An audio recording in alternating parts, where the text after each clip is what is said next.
मधुमक्खियाँ हमारे लिए और हमारी पृथ्वी के लिए एक महत्वपूर्ण भूमिका निभाती हैं। कुछ लोगों का तो ये कहना है कि अगर मधुमक्खियाँ विलुप्त हो गई तो हम मनुष्य भी विलुप्त हो सकते हैं।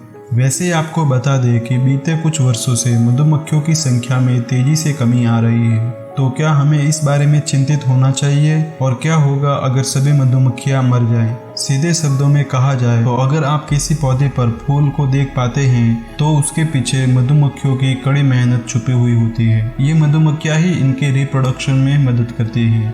मधुमक्खियाँ और पौधों का यह महत्वपूर्ण रिश्ता फूलों के चमकदार और सुगंधित होने के कारण विकसित हुआ है। मधुमक्खियों की फजी और वेलक्रो जैसी त्वचा पौधे के पराग कणों को मेल पार्ट से फीमेल पार्ट तक पहुंचाने में मदद करती है। इस सरल सी प्रतीत होने वाली क्रिया से ही 70% फलों, सब्जियों और बीजों का उत्पादन होता है, जिनका हम हर रोज प्रयोग करते हैं। यह 70% हिस्सा ग्लोबल एग्रीकल्चर रेवेन्यू का लगभग 16 अरब डॉलर्स के बराबर होता है।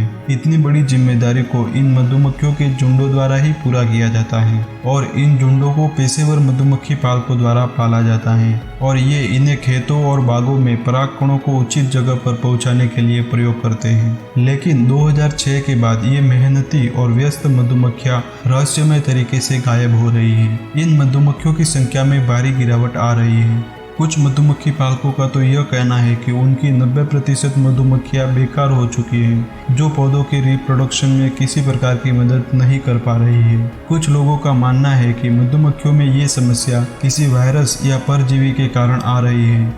लेकिन अब यह मामला सामने आ रहा है कि ये सब नियोनिकोटिनाइड नामक कीटनाशकों का प्रयोग करने से हो रहा है। इस न्यूरोटॉक्सिन का उपयोग फसलों पर लगने वाले कीड़ों और कीटों को मारने के लिए किया जाता है, लेकिन ये टॉक्सिन मधुमक्खियों के नर्व सिस्टम को भी प्रभावित कर रहा है। जब वो किसी दूषित पौधे या फसल के नेक्टर को ग्रहण कर लेते हैं तो ये उसके नर्व सिस्टम को भी प्रभावित करने लगता है और जब वो इसके साथ अपने छत्तों पर वापस जाते हैं तो छत्तों पर मौजूद सभी मधुमक्खियां भी इससे प्रभावित हो जाती हैं, जिससे ये सभी मधुमक्खियां भ्रम में आते हैं और भटक जाती हैं। इसके अलावा कई अन्य कारण भी हैं, जैसे कि अत्यधिक या लंबे समय तक चलने वाली ठंड, मधुमक्खियों में आनुवंशिक विविधताओं की कमी और खेतों में एक ही प्रकार की फसलों का होना भी एक कारण हो सकता है। अगर ये ऐसे ही चलता रहा तो पूरी खाद्य श्रृंखला खतरे में पड़ सकती है। उदाहरण के लिए अगर बादाम की बात करें तो कई जगहों पर उसके भूसे का प्रयोग पालतू मवेशियों और मुर्गियों के खाने के रूप में किया जाता है। अगर कम मधुमक्खियां होगी